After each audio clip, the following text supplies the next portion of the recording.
helpful for you to see yourself down the road. Are we going? Yep. Okay. All set?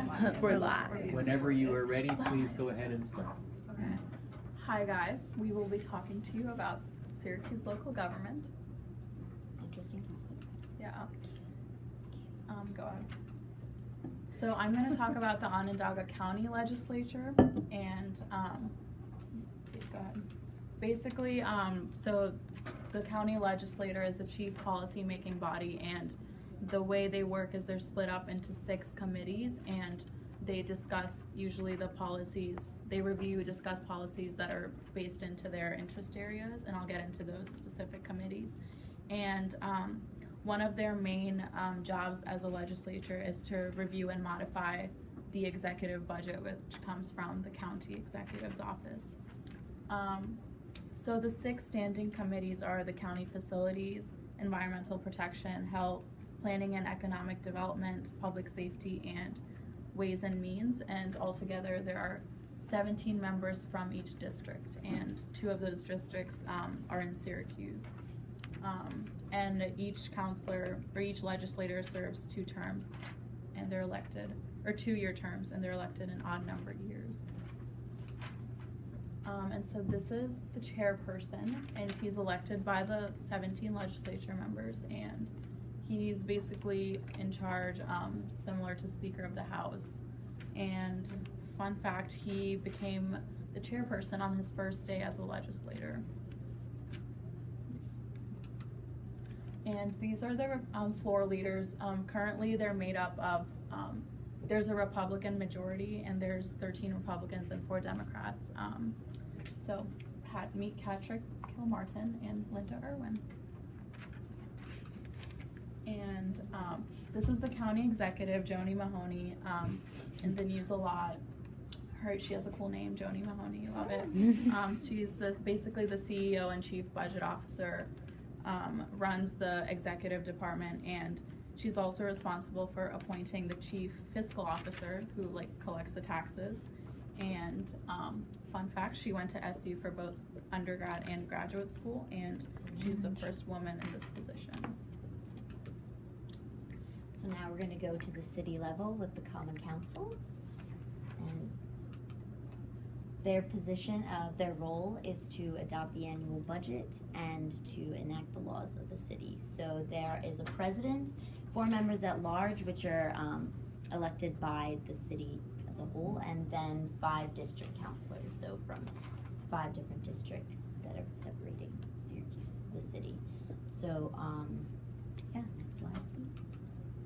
This is the president, Van B. Robinson. He's a Democrat. He became president in 2009.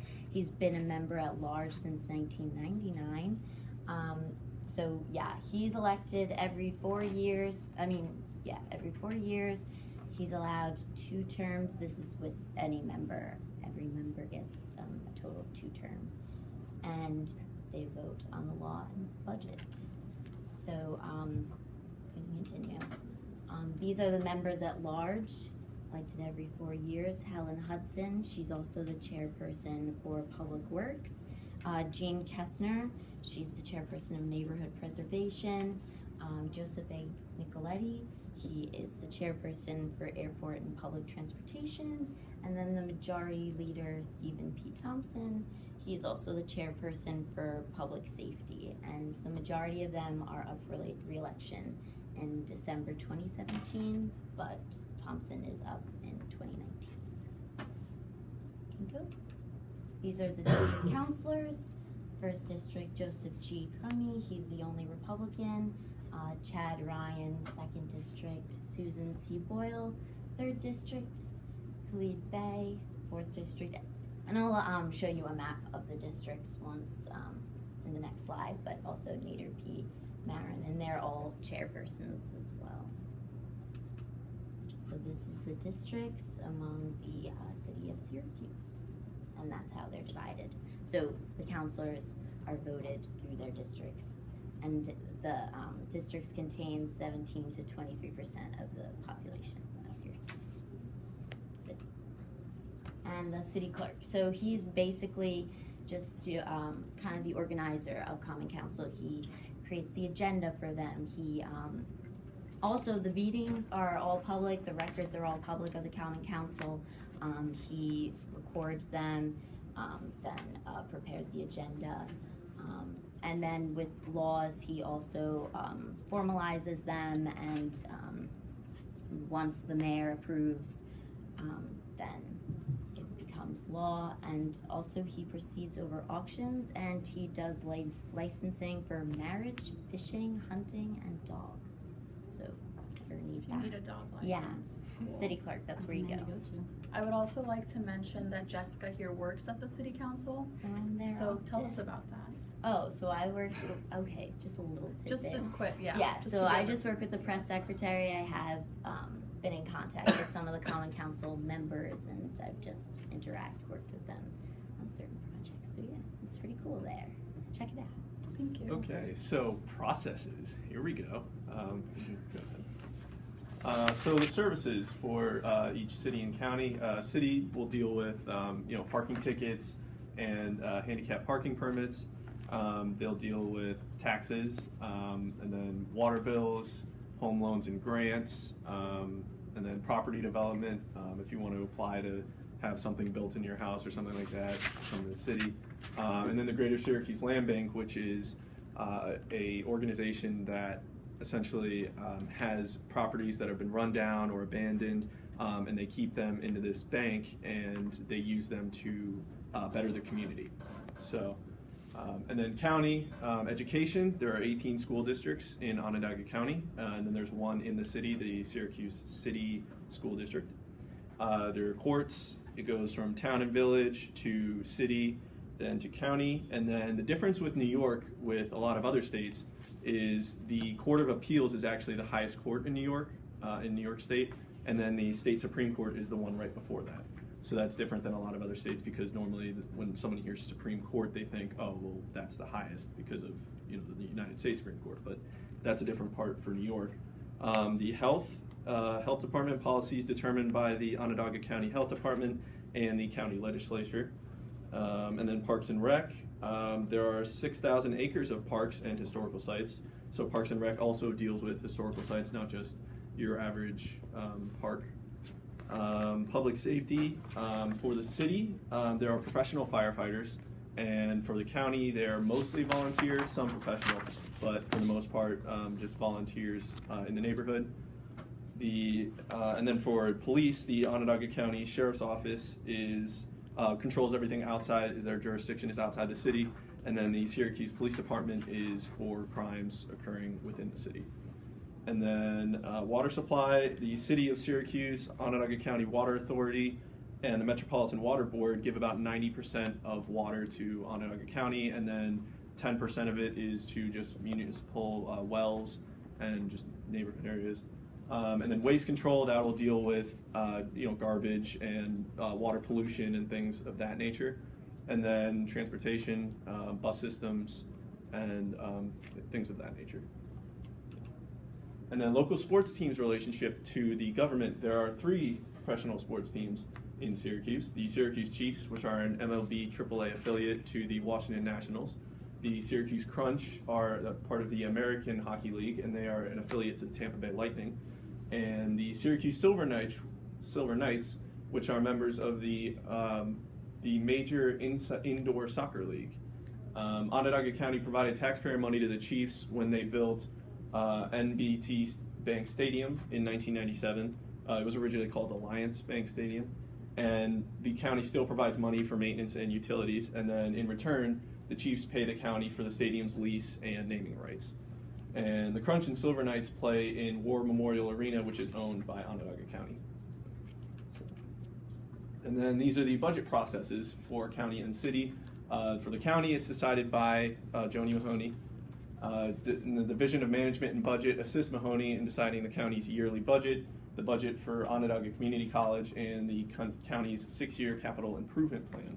Now, the county executive submits the budget to the legislature for review, and the county executive may veto additions or subtractions from the budget that are proposed by the legislature, but the legislature can also overrule that veto by a 2/3 majority vote.